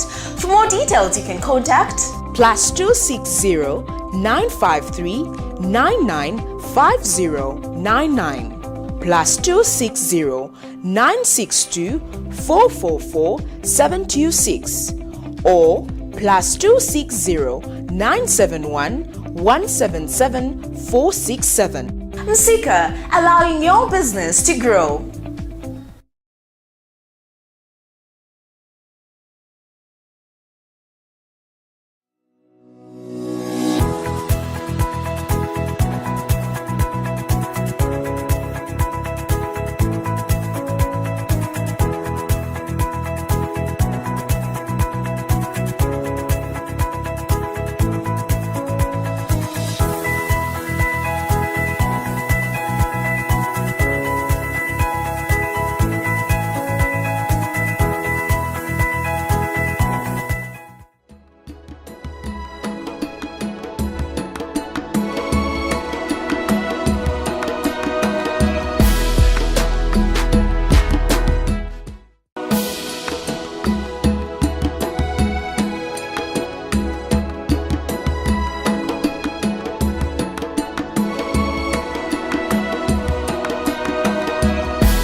Welcome, Net TV viewers. Welcome to the program. I am in the studio with Honorable Bob Sichinga, former Minister of Commerce, former Minister of Finance, Agriculture, yes, and so many offices. He's got so many titles, and the courts which he can still use for national interest. I am so grateful to have him here. Thank you. Those of you that are out there, you say, Pastor Chiluba, I want to contribute or ask Honorable Sichinga or do anything. Remember that CamNet TV is not about bringing criticisms to my guest, bringing criticisms to President or people who cannot answer here. Right. CamNet TV is not just another channel. We are so civilized that bring your issues. Just bring how can we help the nation? Where have we missed it with my honorable? Yes. I think that we'll appreciate. You are free to call the number 0968 675 273. The number 273, this one here, when you call it, you come into the studio. This is for the studio. So please give us a call. And the one on the middle, you can do a text if you can't get through, because some of you complain, Pastor, I've been trying. You know, may the Lord bless you and keep you. We only have one line for you to reach us, and if 500 people are calling, there is no way we can have you. And may the Lord bless you. You can also do WhatsApp on that 04 number, 048. You can do your WhatsApp. Even the 883, you can do your WhatsApp. You are free. I have Honorable Bob Sichinga here. Honorable. Thank you. Let's go back to the issue. Can we as citizens, when I say can we as citizens, my wife and I, okay, hello, good evening. Good evening. Good evening, Pastor Chiluba. Hello? Hello, good evening. Oh, it's cut. I can't hear it. Can you, Honorable, myself, and the Zambians that are willing, because when I say the Zambians that are willing, CamNet TV has got the data center where we are putting these national thoughts. Yes. And the people who are not interested to throw stones at anyone. Yes. But they want to work for their country. That's right. Can we say plan something this year? Of course, there is a seminar that CamNet TV has put together. I will brief you about it. All right. The end of February, the end of March. But this is at national and international level. Where some investors are coming, people like yourselves. And can we plan? Yes. Deliberately? Because if we can't start, there will be no one starting. Absolutely. Of course we can. In fact, we welcome the opportunity. Good evening. Let's pick up this call, Honorable. Right. Yeah. Good evening. Good evening, What's your name, sir? And please talk to us. My name is Wada from Australia. You are? Yeah, Wada from Australia. Please go ahead and talk to the nation. Yes, thank you for this opportunity. I just have two issues. The first one is on the vast knowledge that our Sichinga and our benefit can benefit from that knowledge and experience. Please, wait a minute. Wait a minute, please. Maybe speak slowly. You are breaking. Are you hearing me? Yeah, no, this is breaking up, yeah. It's breaking up. Maybe speak slowly. Yes, sir? Yes, I'm hearing you completely. Okay. Yes, sir? Yeah. What is your question? Okay. The first one is the both of them are contributions, are two contributions. Okay. The first one is the vast knowledge and experience that the Honorable Sichinga has both in the private sector and public sector. Yes, sir. Both in government and also in the private sector. Yes, sir. Yes, sir. Honorable Sichinga, I'm very glad that I got this opportunity to talk to you through this media. You're most welcome. Sir, with your vast knowledge and experience that you have both in the government and the private sector, is there room in your heart to be able to forgive everything that this nation may have done to help you and let your feelings, your political career, your image, and push all that aside for the benefit of this nation and be able to say, let me see how best I can help my country, to develop my country. Because you can't stay with the knowledge that you have and the experience that you have and be relegated in the corner of what this nation is suffocating. We are in dire need of what you have and what you possess. The second contribution is on we talked about the role of a member of parliament. Right. One of the things that I think that you miss out is to talk about that the member of parliament has also a responsibility to lobby. Either lobby government Right. or lobby outsiders for finances in order to develop that constituency where is a member of parliament. Right. So whether that you are talking about can a member of parliament with the people in the constituency, apart from today, a lot of people are already financed to develop that constituency. I think that needed to be captured because you tended to ignore it and like it doesn't exist. I would like to encourage even members of the opposition and those who are in government that every member of parliament is responsible for their constituency, whether in government or they are in opposition. I've listened to Honorable Cornelius Mutua, I've listened to, I know that those ones can't defend themselves, I've also listened to Honorable Darin Kombo. Those are good brains that we have in this country. Absolutely. Those are good resources, humans that we have in this country.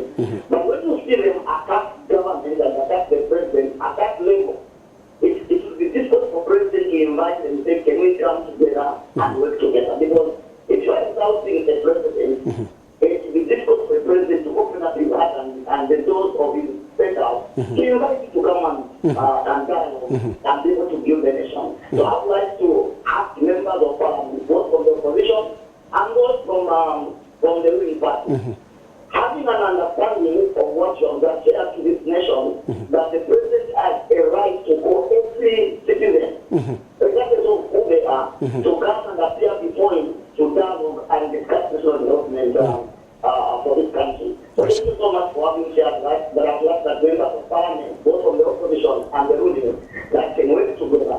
The change all citizens. We only have this nation down there to develop. We can do away with most of these things that we have hate each other and be able to give all of us our spend. You know, looking at some of the things that have been done, some of the injustices and all that, all of us really see what goes on.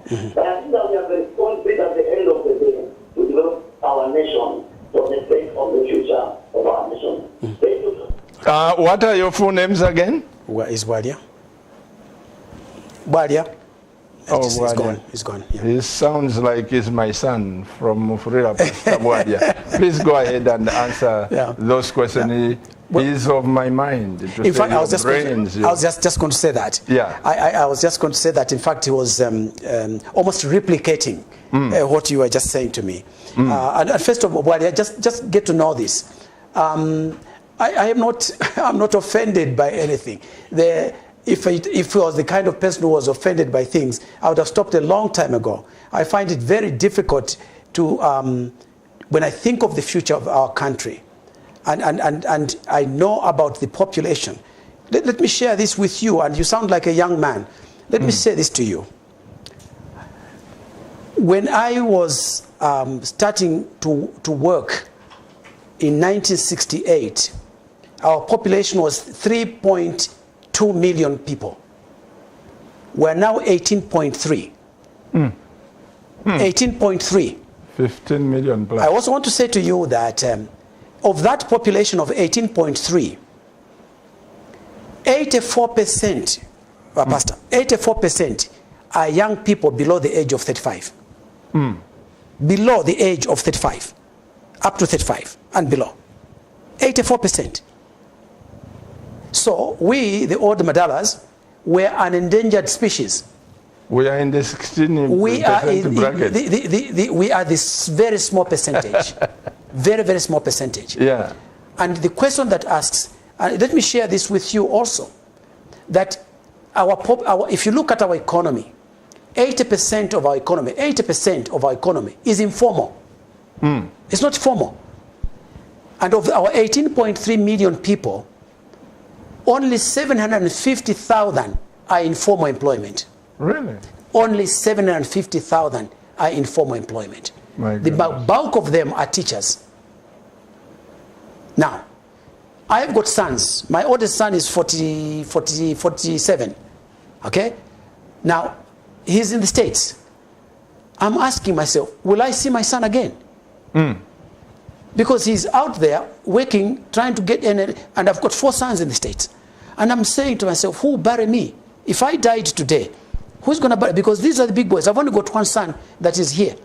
And I'm asking myself, what about my grandchildren? What happens to them? What kind of country will they find? What will they say about me when they come and say, Grandpa, oh, this grandpa was totally useless. He was offended by this. He was not fighting. He was not continuing to knock on the door or to push for this. So I want to tell you, Bwalia, that we will continue to fight for Zambia because it's my obligation as your elder, part of the generation that ought to prepare the place for you. We will continue to do that until the Lord calls us to go back to his kingdom. So don't worry about that. My mind is very alert. I know exactly what we need to do, and I'm prepared to make my contribution to my country. This is the only country I have. I don't have 2 nationalities. There's only 1 nationality. And my mother died fighting for this. My elder brother was locked up for this country. Nobody is going to take it away from me. Nobody, not even a president. What about the second question? The second question, that's why I was preambling that. But the point is this.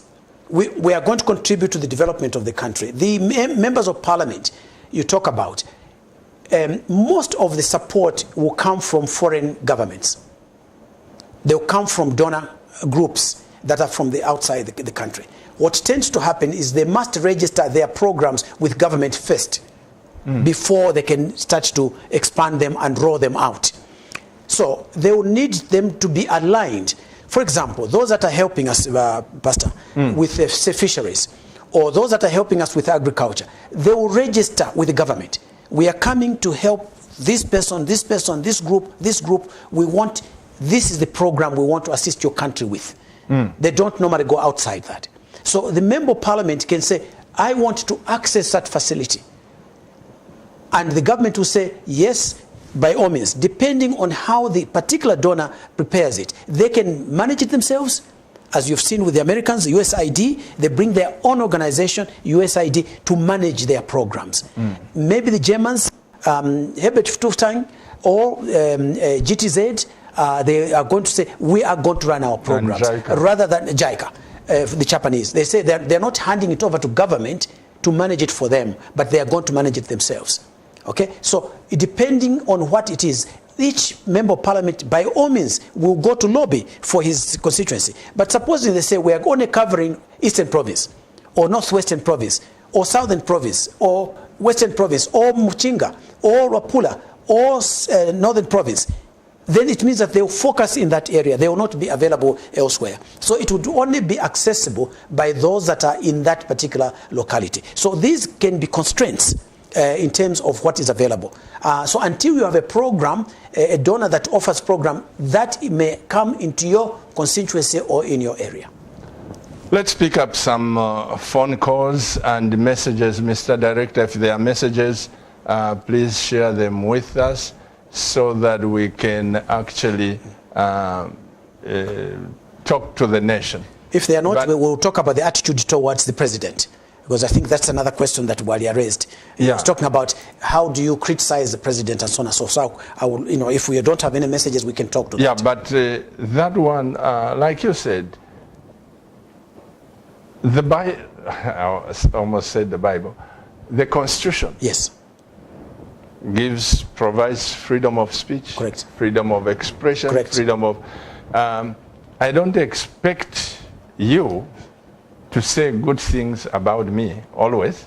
Mm-hmm. I don't expect that one to say things about me. I was just going to respond to that. Yeah. You know, the Bible also says, woe to you when all men speak well of you. Yeah, that's right. Even when you are doing well, honorable. Yes. Even when you are doing well. That's right. There will be people. There will be people who may not like you just because they don't like your face. That's right. There will be people. Think of Donald Trump, what he went through. Others are saying he's a good president, he has repaired the economy. Others are saying away with him. That's right. So when it comes to criticizing the president or the attitude, there is a system. There's a system. But I think what you're saying is because we said that they can go to the president, they can lobby for the to the president and so on and so forth. But that should not be necessary. It should not be necessary to have to lobby the president, because the president presents what his government is going to do. These are the programs, and that's why they need to go through parliament. That's right. Oh, Mr. Director, is there any message? What is the role of government in national development? I think we covered that. What is the role of the Zambian people in national development? Yes.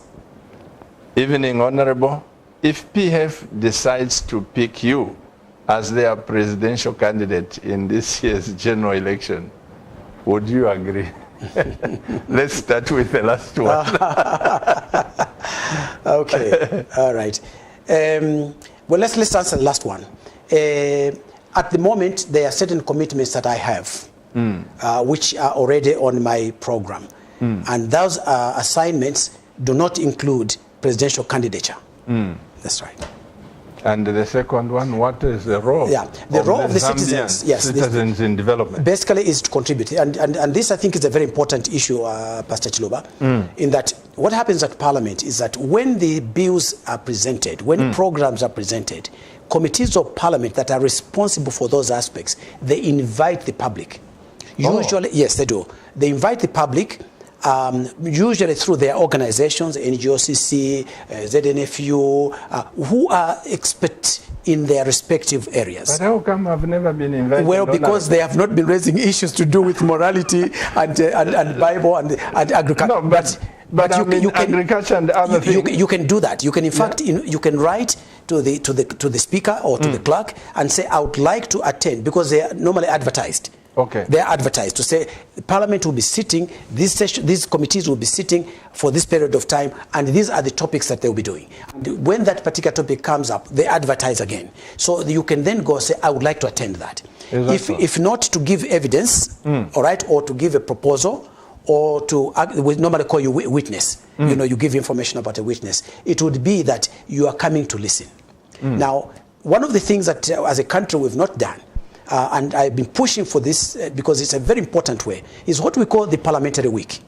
The Parliamentary Week is where ministers with their permanent secretaries come to Parliament in the presence of the media and to members of Parliament and report what their own ministries have done and what they've achieved against the budget that Parliament approved. It's called the Parliamentary Week. It's practiced in many parliaments. Do you have it in We don't have it there. And this is what I'm saying. I've been pushing for this to be introduced. I was chairman of reforms of Parliament from 2004 to 2005. And I pushed very much under Speaker Mwanamwambwa. I said, we need to have this. Unfortunately, it has not been implemented to this date. Even the law on the national planning and budgeting, okay? There's now national planning and budgeting 2019. But I started in 2003 pushing for this.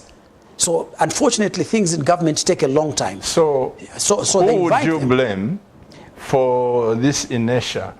Things which are supposed to be implemented, like the one you are talking about, Parliamentary Week. Yes. It sounds good. Yeah. It's informative. Yeah. We can all be at the same page. Who would you blame? Is it... it's not even a blame issue.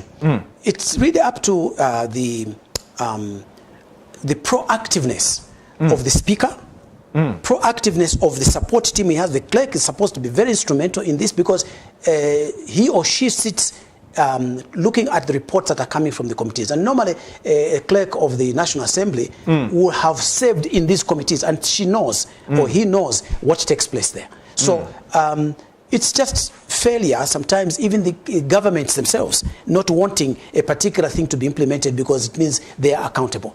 Oh, let's pick up some more text messages, Mr. Director, so that we can, as a former minister in the Ministry of Agriculture, what percentage of our vast land would you say is being used to produce for export, and if none, kindly advise where we have gone wrong? Okay. Secondly, as a former Minister of Commerce, what business connection with this DRC would you say we have not exploited? Yeah. Well, let's start with the last one. Yes. Okay.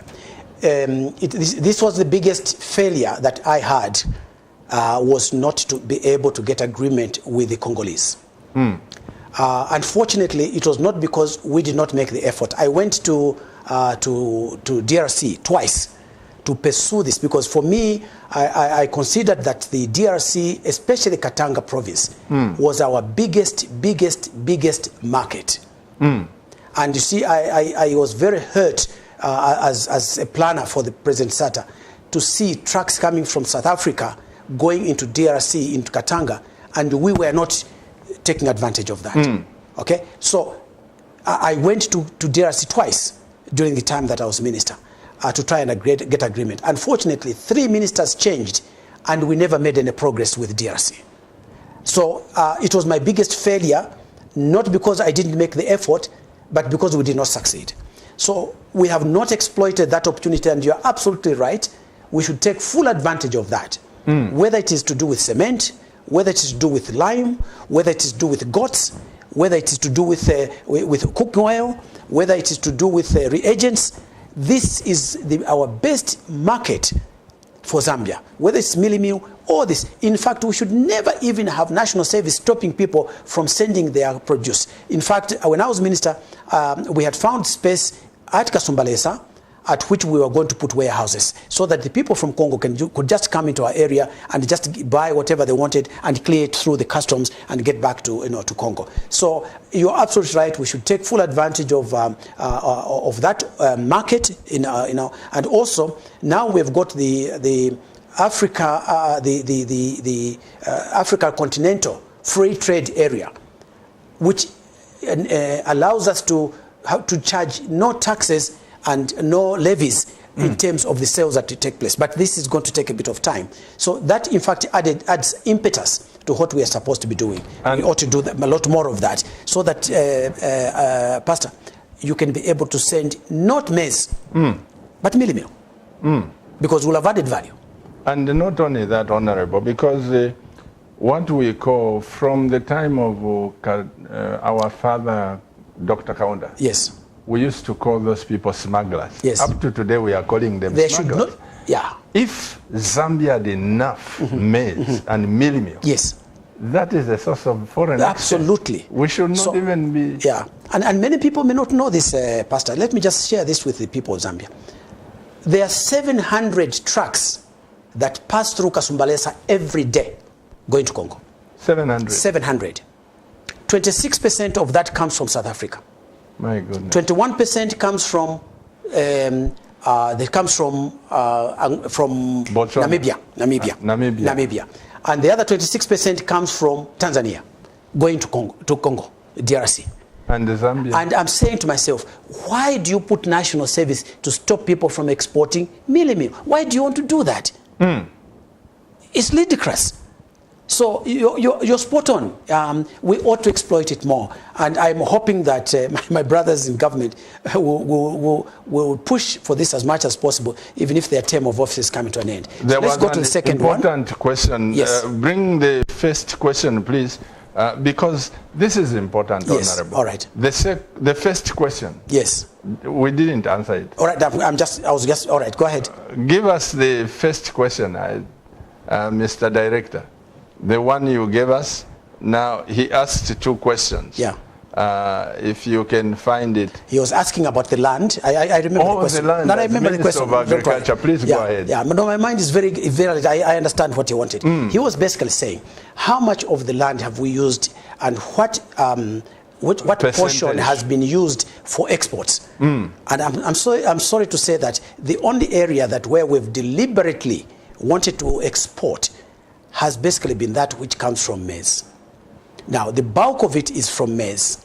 But I mentioned earlier on in my contribution that, for instance, if you go to Kabompo, the biggest contribution you get from Kabompo is honey. Honorable, let's pick up this call from... Sure.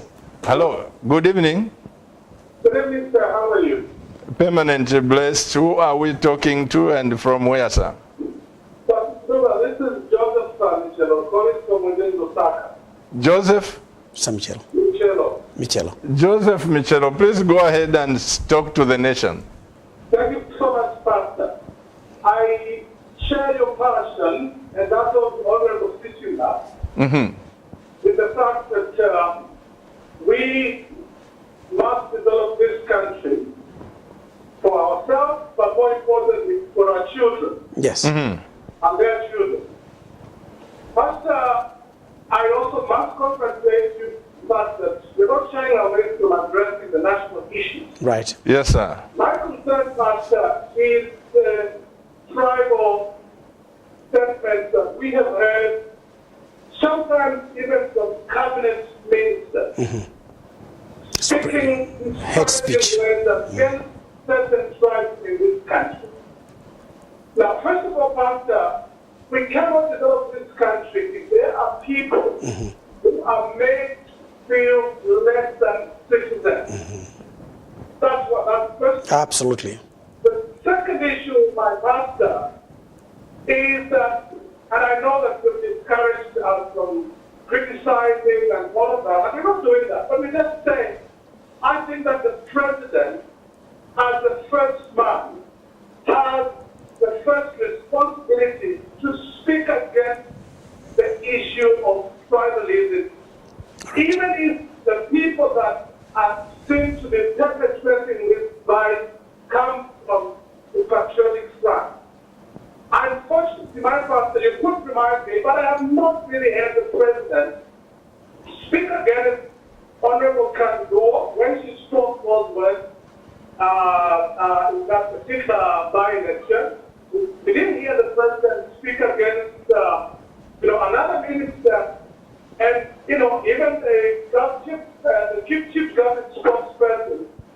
There's an order that took place a few weeks ago. I could go on. My pastor, I respect you and I understand we cannot be a nation that just runs on criticizing each other.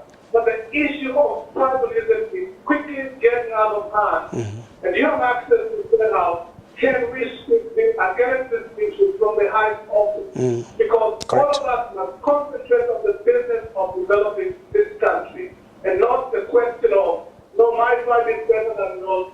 Nobody was chose to be born in one place or another. We are here because we are all creations of God. But I honestly appreciate the work that you're doing, and congratulations to the particular guest that you have on this evening. Please continue the work that you're doing, and we will continue to pray for this work. Thank you so much. You're welcome. Thank you, Mr. Michelo. And tribalism. I will speak as a pastor. Yes. As a professional person, where is tribalism taking us?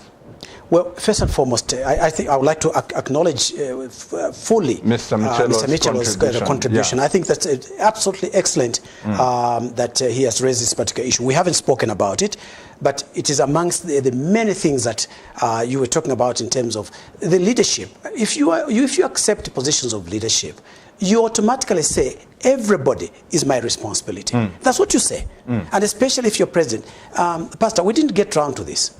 And I think that my friend Michelo raises this very important issue. When we go to Parliament, Pastor Chiluba, we take oath. Oath. You know what an oath is. Yes. The president too. In fact, for ministers, they take 2 oaths. The first is member of parliament. The second is as minister. The president takes oath not only to respect this office and say, I will be a president for all. But more than that, I think that even more than the worldly oaths, we have an oath to God. Those of us who are believers, I'm sure you have an oath with God. He says, I expect this from you. At the time of baptism, we take an oath. I'll stand for you, Jesus, at all times, in all things, and in all places. Don't we? Yeah. To the fore. Meaning that I am making a commitment. And you know what? Every one of the earthly oaths, we conclude it by saying, and help me, God. Exactly. Why do we ask for God's help? Does God encourage tribalism? Does God want us to segregate? Because the Lord, as he departed from his disciples, says, you must love one another so that you can be identified as my disciples. Isn't that what he said? Absolutely. So the issue that Michelo raises is a very important one. I am not Bemba, Pastor Chiloba. I am not Bemba. I have many friends that are Bemba. Okay? Some of them fantastic guys, really, you know, and I can say so many good things about... What tribe? Well, we'll come to that. But who will say, Iwena la kuma, meaning a different tribe person. Fantastic people. Then let's come to, I have another friend who is not a friend anymore. He's a brother. He's been my brother. He has now become my brother. We've been friends for this year, 51 years. We trained together. He's from Southern Province. I know his village where he comes from. The time we became friends, I said to him, take me to your people, because it is now my responsibility. If anything happens to you, I must be able to take your body to them and say, here's my friend. This is what happened to him. I'm your keeper. You probably don't know this, but the time that I joined UPND as the deputy president, I was criticized. How can you join a southerner? You should be supporting somebody from the north. I was done that. And I said, I'm above tribe. And this is my position. Because as Michelo says, correctly says to us, I didn't choose to be. My father, Pastor, you asked about who I am. My father is Nyika. You probably don't even know that there's a Nyika tribe in this country. I know. It's a small tribe. Few close people. To Tanzania. Yes. Yeah. But he never spoke Nyika. I even speak better Nyika than him. My mom is Tumbuka. I'm not Namanga, but there are many Sichingas that are Namangas. Many people think I come from Bala. And yes, there are many people, my people came from, they've got even, shall we say, a chiefdom in Tanzania. I've always thought you are from there. Well, in fact, to tell you about my genealogy, I come from Ethiopia. Yeah. So what I'm saying is that all these things, we don't choose. My people came here 15-something, okay? And they occupied the copper belt. My people, singers. So to come to the point, nobody chooses. Nobody chooses what they are going to be.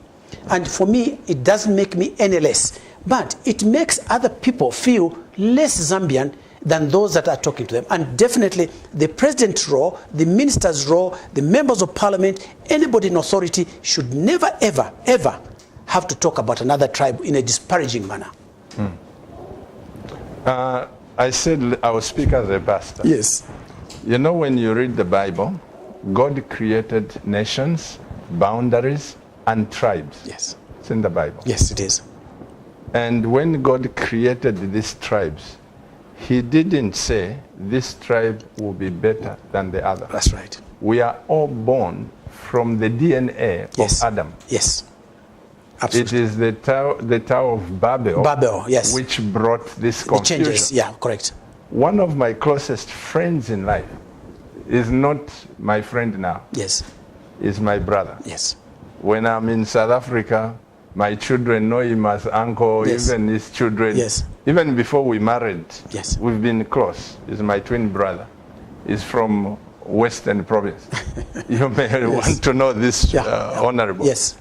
I conducted a crusade in Mbala with my wife once. Yes. I've conducted the crusades in Senanga and Mongo 3 times. Yes.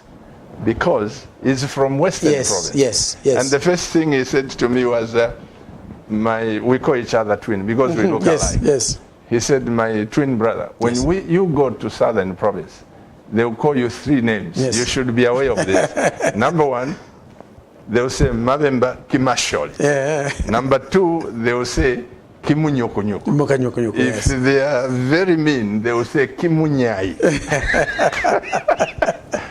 I am in the shop buying something. I'm the pastor conducting this crusade at that stadium in Mongo. Yes. And the man didn't know. Yes. So I go from the hotel. I want to buy something for myself. Yes. And he speaks to me in Lozi. Yes. I responded because I understand and I speak it, but not like my wife. That's right.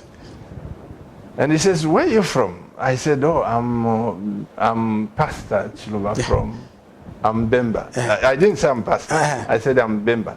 He was sitting next to his wife. He tends to pick what he was speaking. He says, Apo Kemonya. Oh my goodness. And he says, Mashori. So I said, no, I'm not a thief. Yes. I am the one actually who is delivering these people. Yes. But here is the point. Correct. Yes, correct. You see, I have not noticed the difference. And for me, anybody, not just the president, even for a minister, for a member of parliament to talk tribal in this time and age, I think it's primitivity of the West. Absolutely. Absolutely, Pastor. Whether you belong to the ruling or to the opposition, you are just dividing our nation. Absolutely. These things are not supposed to be. I am a pastor here. Yes. I've got all the so many, correct. I've got different political parties. Yes, absolutely. Members. Yes. And why should I sit and start segregating? So I just want to appeal to the members of parliament, to all the political presidents, our president and those in power, because it's easy to only see a fault in President Lungu, even in the opposition, and all the members of parliament, please stop. Stop.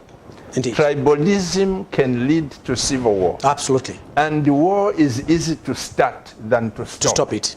Correct. We are one Zambia, one nation. Absolutely. One of the things, Honorable Sichinga, these CAMNET projects that we are bringing, I know at some time we'll talk about, but it's worth millions of dollars. Yes. We just want every Zambian to participate, Every Zambian. You were talking about Congo, Honorable. Yes. Before I came to the studio, I was with a young man expert in fish.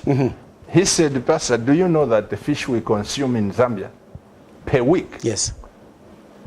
Per month is what Katanga province consumes per week. Quite correct. The fish. And we are not taking advantage. We're not taking advantage of that. And even more than that, Pastor Chiluba, the population of Katanga is half our population. Just Katanga alone. Province. 9 million. Of Katanga province. 9 million.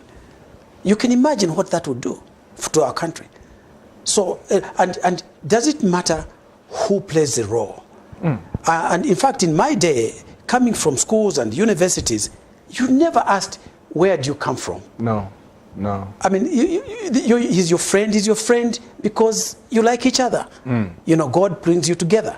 So, Brother Michelo, suffices to say that God bless you. It is us to make a difference, stand firm, and say we're one Zambia, one nation, and one people. Honorable, this has been so fruitful. I can tell you we've got 4 minutes before we get into the news time. I just said we could go up to 22:30. All right, thank you. But there is so much out there. Yes. When I knock at your door, please, we have a lot of questions that I haven't tackled. No. So when I knock at your door, whether next week, Monday, don't say I'm busy. No. I will make the time, Pastor Chiluba. Because I think that there are many people that would like to know, for example, the functioning of Parliament. All right? I'd like to take them through that so they know where it is. Because now we're going towards elections. What is it that we're expecting? What is it that we need to observe? So Osita's view was we spread this civic knowledge as much as we possibly can. So we'd like to have the opportunity, and thank you so much for having me. And I want to say to you that I am available to you at any time. Okay. And at no cost to you. For the sake of people not criticizing us, when you come in cabinet, you come as Bob Sichinga, All right, that's fine. not Osida. All right, very well. Come and speak your mind, and we've got to develop this nation. Fair. That's fine.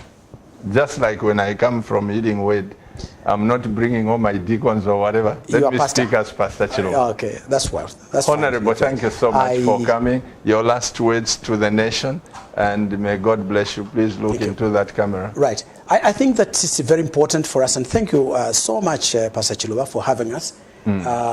Suffices to say that I am, obviously you can see I'm very passionate about the development of this country. I think I've got some knowledge that can help to contribute towards the development of this country. Maybe for selfish reasons, because I'm thinking of my grandchildren. I'm thinking of my children. I'm thinking of the future of this country. So many people are counting on us. They're counting on us to do what is necessary to enhance their lives. And if there's anything that I fear the most, is to go before the Lord and he'll ask me, Bob Sichinga, I gave you this opportunity to serve as minister of my people. What did you do? And I gave you the knowledge. And I give you the knowledge and the means and good health. Pastor, my wife has been very surprised. I've been in hospital. We've been married 36 years. This particular, she says you've been in hospital once. Are you getting at me, Honorable? No. You only went. So what I'm saying is that the Lord has been very kind to me. I enjoy very, very good health. And I will make myself available not only for this program, but also for the agricultural program that the National Agricultural Program. Just know that I am available. And thirdly, for the Zambian people, our role as those of us who come to leadership is to save you. Amen. If we don't want to save you, then we should not come forward. And God is the one that provides all of us with whatever we have, the knowledge, the talents, and everything else. So I feel privileged that you invited me to share this information, and I will be available to the people of Zambia. And we must reject any form of tribalism, segregation, hate speech. As we go towards elections, those of you who are trying to buy your vote, tell them we will take this money as social cash transfer, put it in our pockets and buy the food, because the cost of living, Pastor, has shot up so much in the last year or so. And it will continue to do that with the devaluation of the currency. And we are pleading to the government that they should be mindful not just of their livelihoods, those of our colleagues that are in government, but remember the many 18.3 million people, including the babies that are being born now, that they need everybody's support and assistance. So thank you so much, Nid, for the opportunity for having me here. Thank you so much. On behalf of my wife, Pastor Victoria Chilwa, the leadership of the church, I want to thank God that I took time to invite Honorable Sichinga.